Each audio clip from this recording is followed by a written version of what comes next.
ഒരൊറ്റ തവണ അവൻ ഹൈദരാബാദിൽ പോയി അവൻ്റെ സുഹൃത്തുക്കളുടെ നിർബന്ധപ്രകാരം കഞ്ചാവ് വലിച്ചപ്പോൾ അവൻ്റെ DNA-യിൽ ഉറങ്ങിക്കിടന്ന ആ ചിത്തഭ്രമത്തിന്റെ ജീനുണ്ടല്ലോ, അത് സകല നിയന്ത്രണവും അഴിച്ച് അത് അങ്ങ് പുറത്ത് വെളിയിൽ അങ്ങ് ചാടിപ്പോയി. ജനറ്റിക്കിൽ അവൻ്റെ DNA-യിൽ ഒളിഞ്ഞു കിടക്കുന്ന അവൻ്റെ അച്ഛൻ്റെ പെങ്ങൾക്കുണ്ടായ ആ ചിത്തഭ്രമം ഉണ്ടല്ലോ, മാനസിക അസുഖം, അതിൻ്റെ DNA, അവൻ്റെ ജനിതകത്തിൽ ഒളിഞ്ഞു കിടന്നിരുന്ന അതിൻ്റെ DNA സകല നിയന്ത്രണവും വിട്ട് പുറത്തേക്ക് പൊട്ടിത്തെറിച്ചു.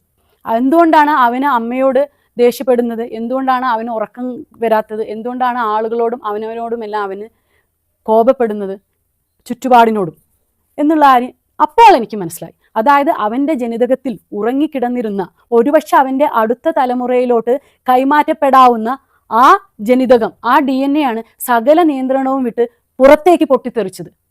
നോക്കൂ, ഒരു മനുഷ്യൻ നമ്മളുടെ മുന്നിലൂടെ ഇല്ലാതായിക്കൊണ്ടിരിക്കുകയാണ്, എൻ്റെയും നിങ്ങളുടെയും മുന്നിലൂടെ.